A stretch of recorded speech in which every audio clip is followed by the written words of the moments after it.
Alone, we can do little. Together, we can do so much. That's a quote by the famous Helen Keller. And as we dive into our sermon today, I want us to keep that quote in mind. Alone, we can do little. Together, we can do so much. Today, I'll be sharing about community that confounds culture. I've been asked to preach about community that can lead to synergetic production. And as I thought about that, and I think about my own life, I think about the many aspects of community that have been part of confounding culture in my own life.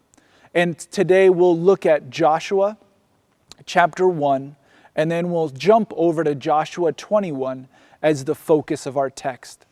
Before we jump into the text, let me just share a little bit of background about myself. My name is Benjamin Thomas, and it's a privilege for me to worship and pray at CLA.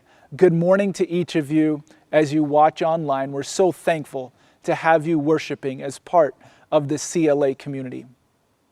For those that don't know me, here's a little bit about who I am.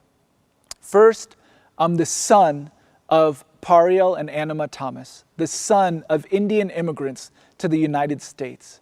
I've learned so much from them, and I've learned so much from them about community. Next, I'm the husband to Susie.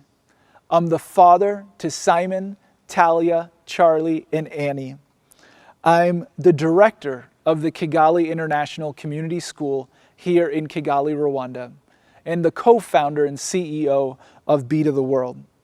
We've been members here at CLA coming up on 7 years, and it's been a joy to call this our home church. And finally, wrapped up in all of that, I'm the son of the King of Kings and Lord of Lords. And it's an honor and privilege today to share with you from God's Word. I think one of the reasons they asked me to share was because most people would characterize me as a productive person.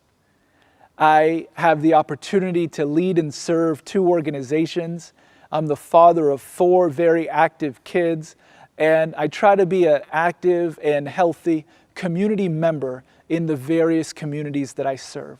And so as we go throughout the sermon today, as we go throughout the passage today, I want to share a few different ways that community has led to incredible production. I have the opportunity to have different coaches and mentors in my life that have been part of my community. I have the opportunity to be surrounded by incredible teams to fulfill the mission that God has for me. What a privilege to be considered one in the middle of community and to be entrusted with a vision that's come from God to be a blessing to people everywhere. And so with that, let's dive into our text this morning as we look at community that confounds culture in the book of Joshua. Let's start first in Joshua 1, starting in verse 12. To the Reubenites, the Gadites, and the half-tribe of Manasseh, Joshua said, "Remember the command that Moses, the servant of the Lord, gave you. The Lord your God is giving you rest and has granted you this land. Your wives, your children, and your livestock may stay in the land that Moses gave you east of the Jordan. But all your fighting men, fully armed, must cross over ahead of your brothers. You are to help your brothers until the Lord gives them rest, as he has done for you, and until they too have taken possession of the land that the Lord your God is giving them. After that, you may go back and occupy your own land, which Moses, the servant of the Lord, gave you east of the Jordan toward the sunrise." Then they answered Joshua, "Whatever you have commanded us, we will do. And wherever you send us, we will go. Just as we fully obeyed Moses, so we will obey you. Only may the Lord your God be with you as he was with Moses. Whoever rebels against your word and does not obey your words, whatever you may command them, will be put to death. Only be strong and courageous." Before we jump ahead to Joshua 21, let me give you a little bit of background on the book of Joshua. Joshua has been a passage, a book that God has used in my life to be a great source of encouragement. And it's an honor to be able to share that with you today. Joshua was the assistant to God's servant called Moses. Moses led the people of Israel out of slavery, out of Egypt, into the promised land. For those that aren't familiar with the story, God parted the Red Sea so that the Israelites could flee Pharaoh and his people.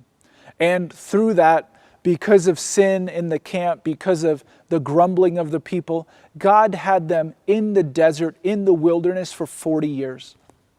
And during that time, Moses led the people faithfully, and Joshua served as his assistant.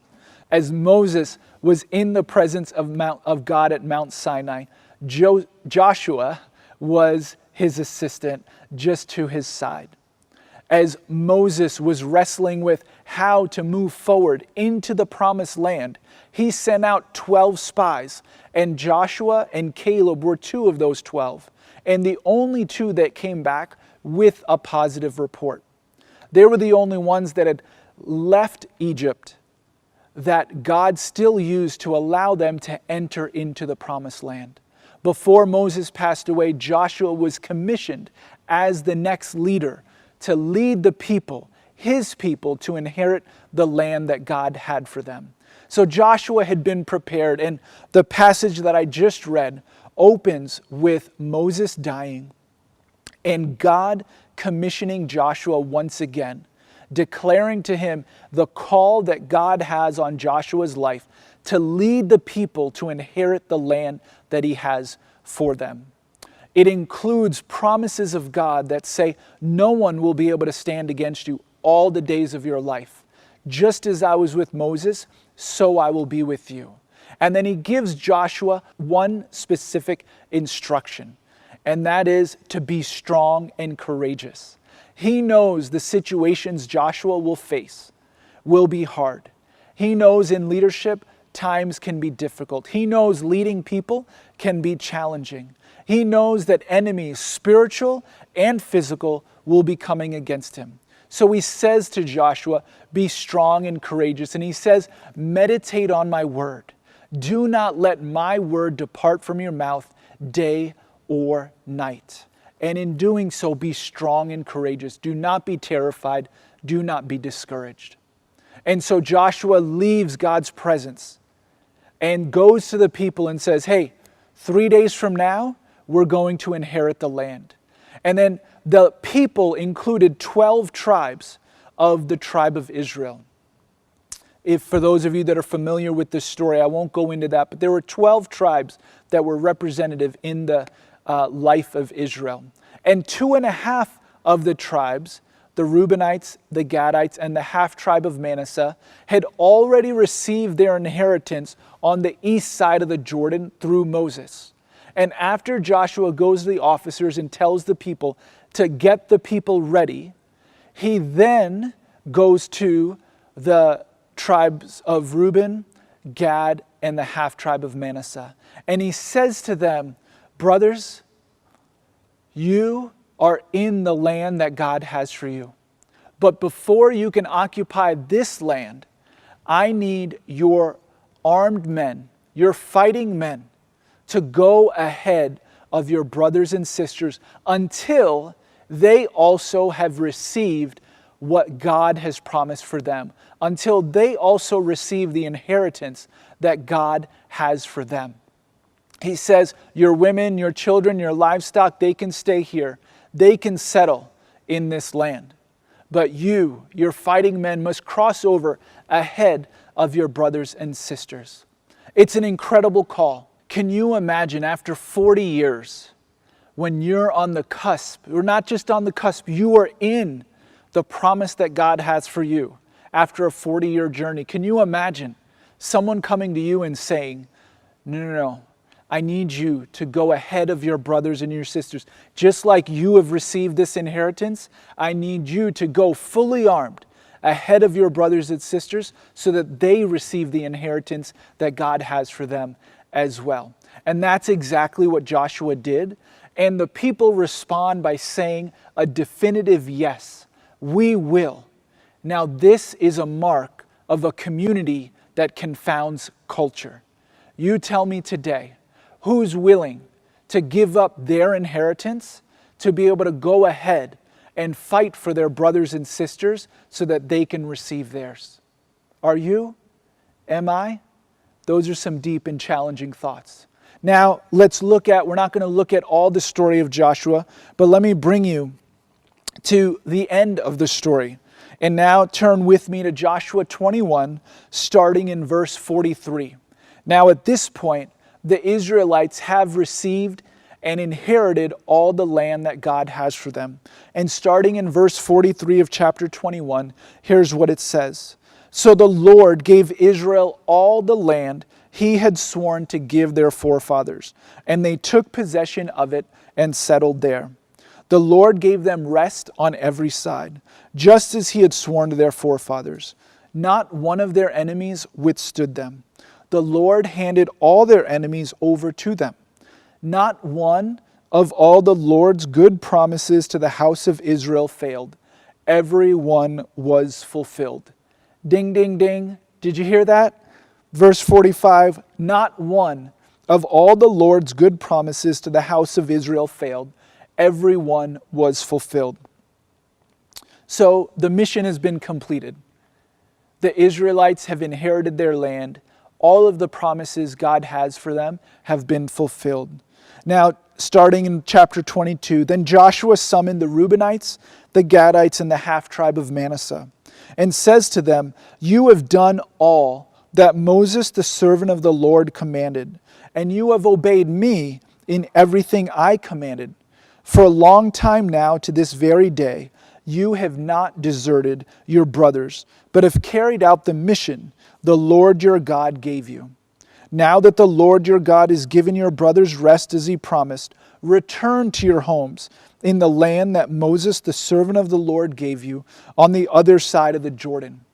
But be very careful to keep the commandment and all the law that Moses, the servant of the Lord, gave you, to love the Lord your God, to walk in all his ways, to obey his commands, to hold fast to him, and to serve him with all your heart and all your soul. Then Joshua blessed them and sent them on their way. Now, skipping down to verse 8, return to your homes with your great wealth, with large herds of livestock, silver, gold, bronze, and iron, with a great quantity of clothing, and divide with your brothers the plunder from your enemies. So the brothers go ahead of their brothers and sisters, fight for them, fully armed, allow them to receive what God had promised for them. And then, and only then, do they go back to their own land and begin to step into the inheritance that God has for them in a full way, personally. But communally, they've all stepped in together to see the blessing that God had for them. So let me share a few points from this passage that speak to us specifically about community and the impact that community can have on production. And again, remember, we're looking at this from the lens of community that confounds culture. So one, community that confounds culture is community that's committed to the collective. It's a community that thinks about us instead of me. It thinks about ours instead of mine. And we see this throughout this passage in the book of Joshua. We see this when the brothers not only respond to God's call and Joshua's call, but respond by saying, whatever you command, we will do. We will go ahead so that our brothers and sisters can inherit the land that God has for them. They're thinking about their brothers. They're not just thinking about themselves. And we see that when Joshua says to them at the end of verse 14 and 15, you are to help your brothers until the Lord gives them rest, as he has done for you. And when you fast forward to chapter 21, you see them being commended for staying with Joshua, staying with their brothers and sisters until their brothers and sisters have been given rest. Secondly, a community that confounds culture. We see a community that's committed to calling. Community that's committed to calling. They understood that the call that God had for the Israelites was to inherit the land that God had set apart for them. They understood the call on Joshua's life as the leader. They understood the role that they would play in this overarching calling to inherit the land that God had for them. And so they're committed to the call. They're committed to the call that God has, and they step forward with that, with fullness of faith. And they say, yes, we're committed. How do we help? Let's go ahead. Let's move forward. When we see their response again in verse 16 of chapter 1. Whatever you have commanded us, we will do, and wherever you send us, we will go. Just as we fully obeyed Moses, so we will obey you. It's amazing to see this commitment to calling. And it's something that drives a community that can confound culture. When you are driven to a call that's above not only you, but committed to a call that comes from God, it's amazing to see what God can do with that commitment. It reminds me a lot of my parents. My parents, as I shared, were immigrants from India and settled in America. They were some of the earliest. They were in the wave of the earlier Indian immigrants to America. So they came with very little. And I remember we were in a one-bedroom apartment in New York City in Brooklyn. And we had many beds because we would always have room for others, regardless of who was coming from India, who was coming to see, could they come get settled? They often spent time in our apartment. And my parents were committed to this call to bless those that were on a similar journey as them, to bless those that they might only be a few weeks, months, or years ahead of. And they would commit to being able to help them no matter the cost. And so I grew up with many uncles and aunties in our home, and I was able to see how my parents would freely give to what their needs were. And it was a great example of a community that confounded culture. Thirdly, we see that community that centers on Christ as commander. Now, Christ is never mentioned in the book of Joshua.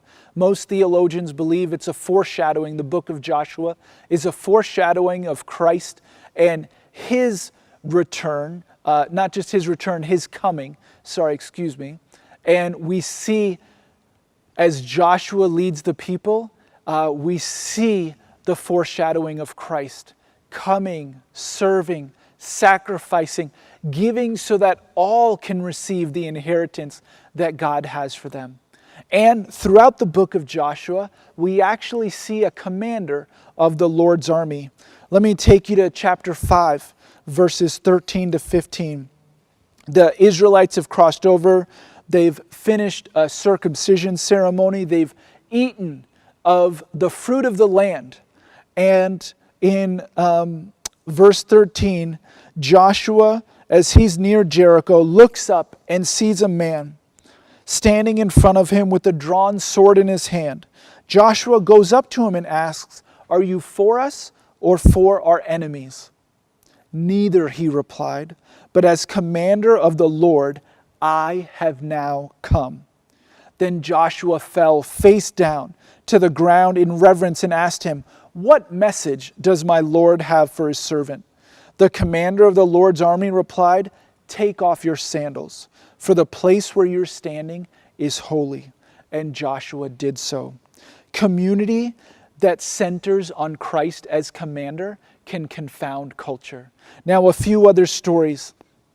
In chapter 23, verses 9 and 10, as Joshua is addressing the people in a farewell address, here's what he says. "The Lord has driven out before you great and powerful nations. To this day, no one has been able to withstand you. One of you routs 1,000 because the Lord fights for you, just as he promised. So be very careful to love the Lord your God." This community had Christ as their commander.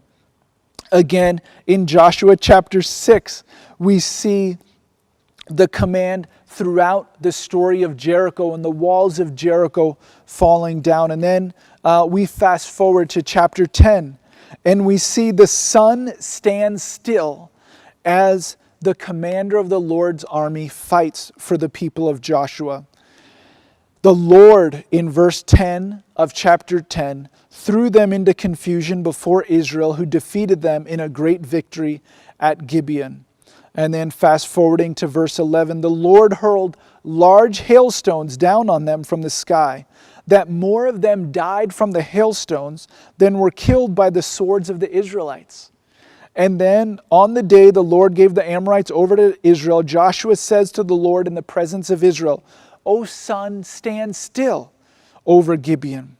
And so the sun stood still, and the moon stopped. And it says, there's never been a day like it before or since, a day when the Lord listened to a man. Surely the Lord was fighting for Israel. We see them focused on God as their commander. In a community that confounds culture, for us now that know the risen Christ, that understand the risen Christ is the one who came to sacrifice all so that we might have life and life eternal, we can focus on Him. We can center our community on Christ. And so with that, these 3 points: community that's committed to the collective, a community that's committed to calling, and a community that centers on Christ as commander. We see in all of that a community that confounds culture. This community's production can be unlike anything that's been seen before. Let me share with you a story of such a community. It comes from England and the story of William Wilberforce.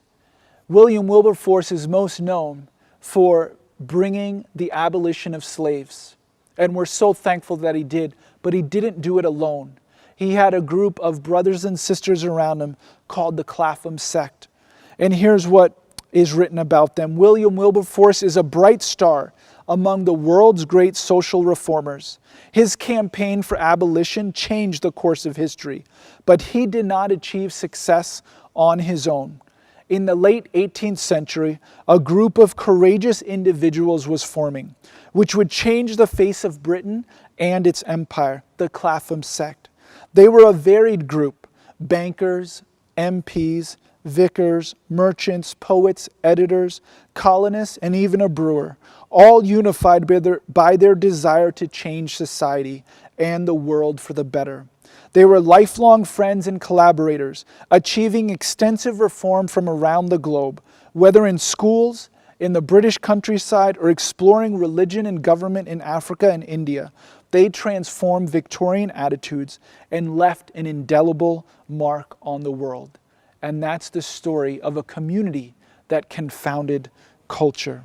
So let me ask you, what was more productive?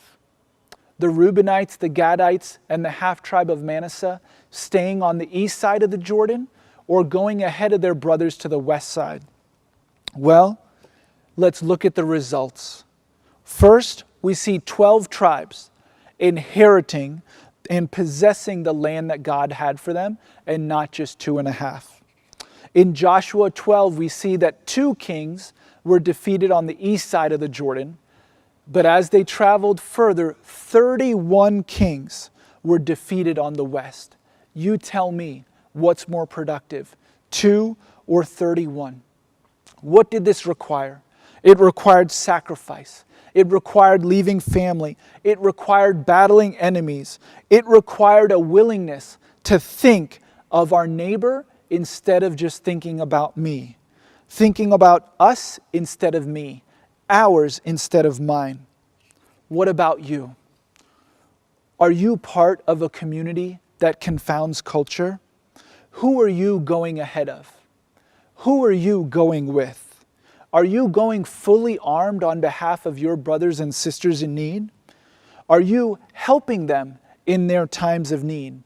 Are you giving them your very best? Who are you learning from? Who's encouraging you? And who are you encouraging? And finally, what's the call that you're committed to?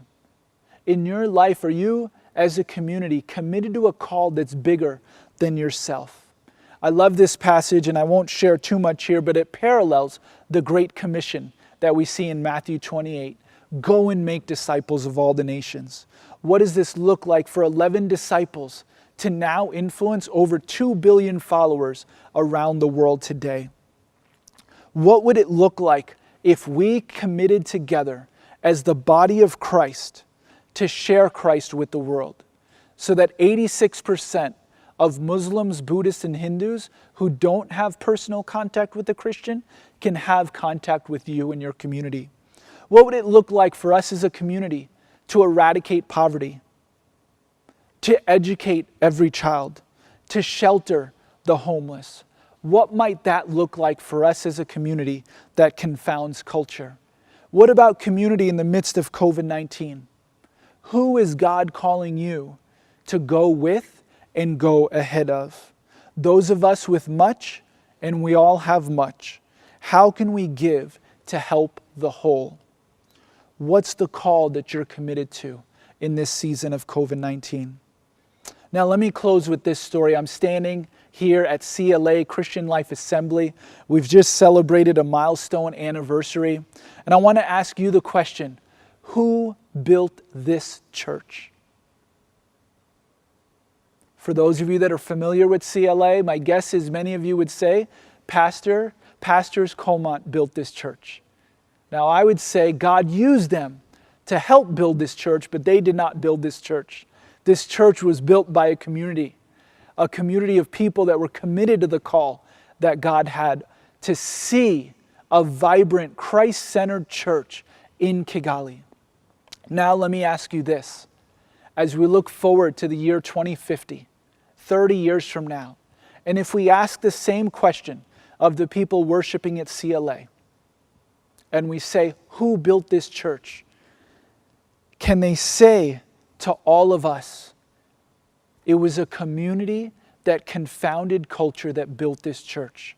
A community that blessed Kigali, that blessed Rwanda, that blessed East Africa, and blessed the world. That was the community that built this church.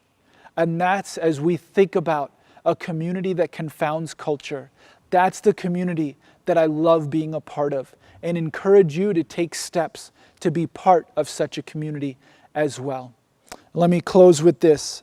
Alone we can do little, but together we can do so much. With Christ as the center of our community, would you join me today in being part of a community that confounds culture? God bless you.